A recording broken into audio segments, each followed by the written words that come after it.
Hoje a gente vai falar do filme Ex-Pajé. Ex-Pajé é um documentário brasileiro de 2018, dirigido pelo Luiz Bolognese, um renomado roteirista, Luiz Bolognese. E a primeira coisa que eu gosto de destacar em Ex-Pajé é o título. A primeira vez que eu ouvi esse título, eu achei um título bastante curioso. Acho um nome, como é que eu posso pensar assim? Um nome um tanto quanto pouco usual. Nunca tinha ouvido falar de Ex-Pajé. E aí eu fui tentar, obviamente, entender o filme assistindo. E o título eu acho que é o mais preciso possível, né?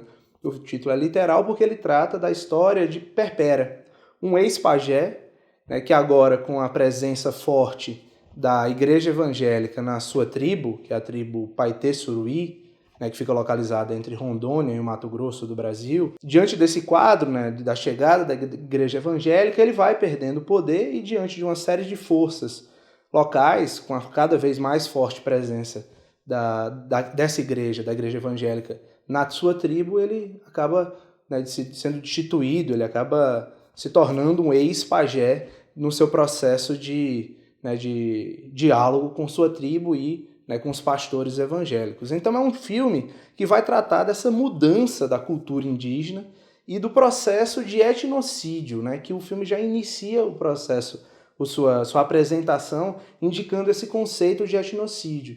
Etnocídio que diz muito mais respeito ao desligamento, ao distanciamento da sua própria cultura, né, da entrada de forma agressiva e violenta de uma outra cultura, que é o caso, que é como acontece na tribo Paetê Suruí. E é curioso que esse filme, além de falar especificamente desse personagem, que é o Perpéra, do protagonista do filme, que é o ex-pajé, ele também vai articular com outros temas, né? Ele também vai dialogar com outros aspectos importantes sobre a cultura indígena e essas violências sofridas pela cultura indígena. Ele não fala, talvez, tão literalmente do genocídio, né, dos índios, das várias culturas indígenas, das várias tribos e comunidades indígenas, mas ele também toca em outros aspectos importantes desses processos de transformação nesse lugar. O filme, então, ele vai falar dessas mudanças em torno da cultura indígena e das violências sofridas pela cultura indígena, mas do ponto de vista mais cultural, né? E aí do apagamento de um povo, de povos, de culturas, diante de uma cultura que vem e que domina, nessa representação do etnocídio. Mas é claro que ele ainda toca em outros temas importantes sobre o universo dos povos indígenas, especialmente, aí claro, de forma menor, mas vai falar também das ameaças sofridas pelo agronegócio, pelas madeireiras. Tem um outro filme brasileiro também recente que vale a pena destacar aqui para vocês, que é o filme Martírio, co-dirigido, entre outras pessoas, pelo Vincent Carelli, e que vai falar especialmente do genocídio dos povos indígenas no Brasil, né? Então acho que o Ex-Pajé, junto com o Martírio, eles estabelecem um bom diálogo sobre essa relação entre etnocídio e genocídio da cultura indígena, ou das culturas indígenas, na verdade, né? E essa relação com as culturas indígenas e o cinema, ela não é de hoje, né? Desde 1910, mais ou menos, nós temos registros preservados dessa tentativa de representação dos índios, tanto no campo do documentário quanto no campo da ficção no Brasil. É muito interessante pensar que obras como a do Major Luiz Thomas Reis, como a do Silvino Santos, produzidas na década de 10, na década de 20, elas ainda nos apresentam, ainda hoje, elas apresentam esse desejo de representação dessas culturas, né, diversas. E na ficção isso também se apropriou bastante no cinema brasileiro, nessa representação dos povos indígenas, das culturas indígenas. Essa lógica foi se subvertendo por um aspecto nas últimas décadas. Esse processo de representação ele costuma ser feito a partir do não índio, né,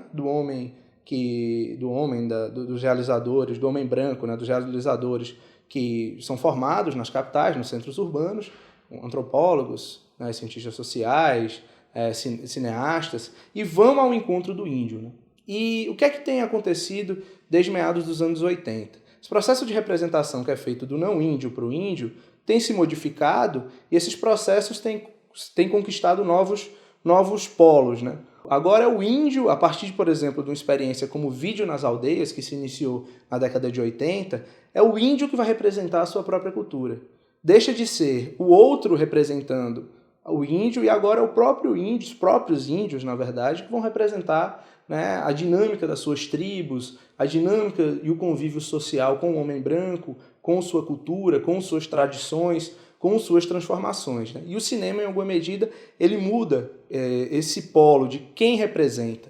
Antes era esse homem não índio, né? O dito civilizado, o homem branco, etc.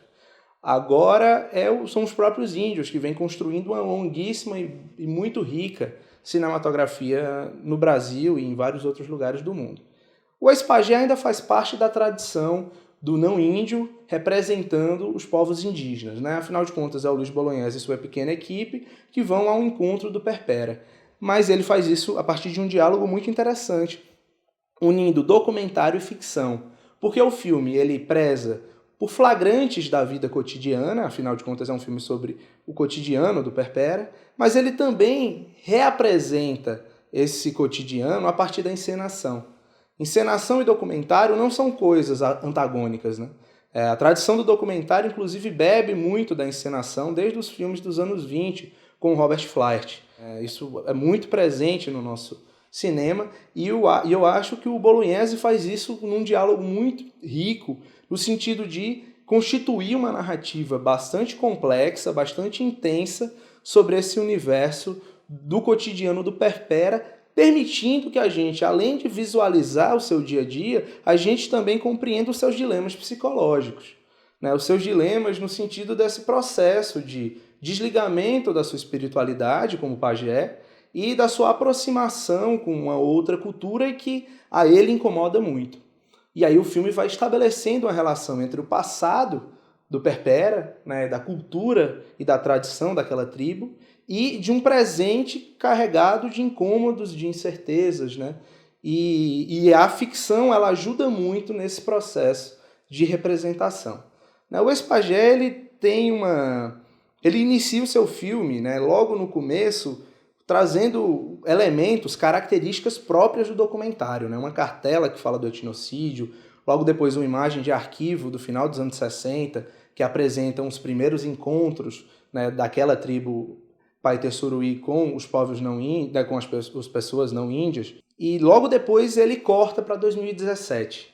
Quando corta para 2017, ele está avisando para a gente. O filme também trata de uma relação entre passado e presente, entre as tradições e as transformações, entre as mudanças vividas por esses povos. Né?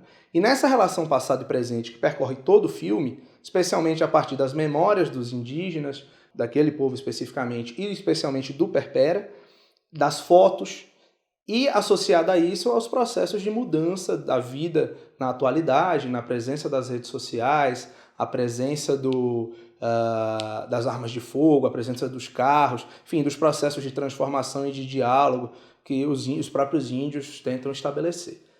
O roteiro da obra ele vai se intensificar, né, esse cotidiano, ele vai se transformar num dilema mais específico a partir da segunda metade do filme, que é quando uma das pessoas que moram na comunidade, uma das indígenas, ela é picada por uma cobra e aí ela vai ao hospital, né, um hospital tradicional, e lá não há uma cura efetiva para ela. O que acontece é que, neste momento, a espiritualidade do ex-pajé, do Perpera, ela volta ao centro da atenção da tribo. E é como se o filme, em alguma medida, também nos ajudasse a entender a força dessa espiritualidade e esse processo de retomada da condição de pajé que o Perpera vai conviver ali. E isso torna a narrativa ainda mais dinâmica. Claro que esse dinamismo não diz respeito ao tempo.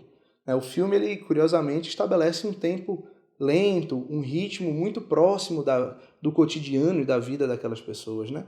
Mas diz respeito à intensificação e o peso desse personagem na sua comunidade. Então, o filme ele vai ser uma espécie de redenção do Perpera, né? Que retoma a sua centralidade espiritual na tribo, salvando aquela mulher, né? Aquela indígena que que sofria daquele mal. E aí, a partir da espiritualidade da própria cultura, que eles conseguem esse processo de transformação, culminando num final belíssimo, né? Que é o personagem Perpera, que virou uma espécie de zelador da igreja evangélica, mas nessas imagens finais ele está olhando para fora, para a natureza, e o som cada vez de costas para a igreja, e o som cada vez mais presente.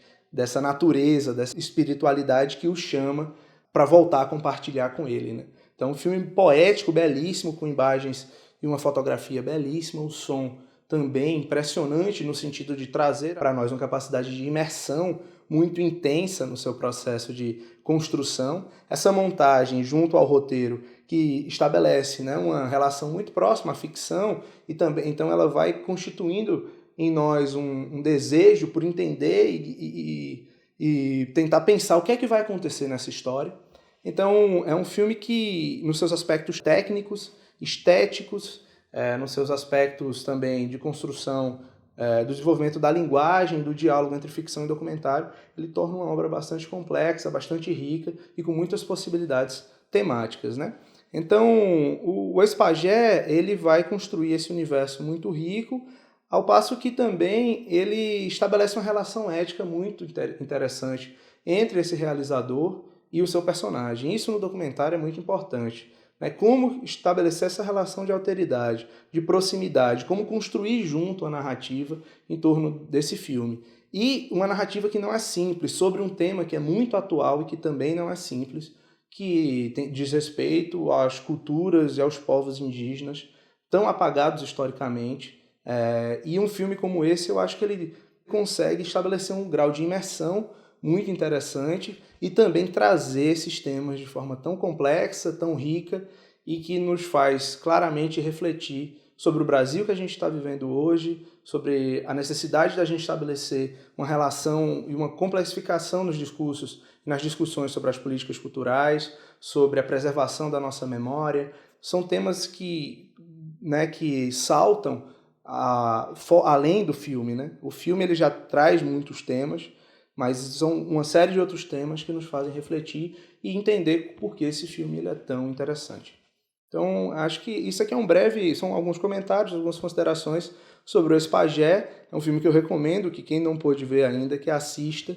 É um filme muito, muito, muito bacana e eu acho que ele faz parte de um universo de documentários muito ricos no Brasil para a gente pensar o nosso país, o nosso mundo. Obrigado.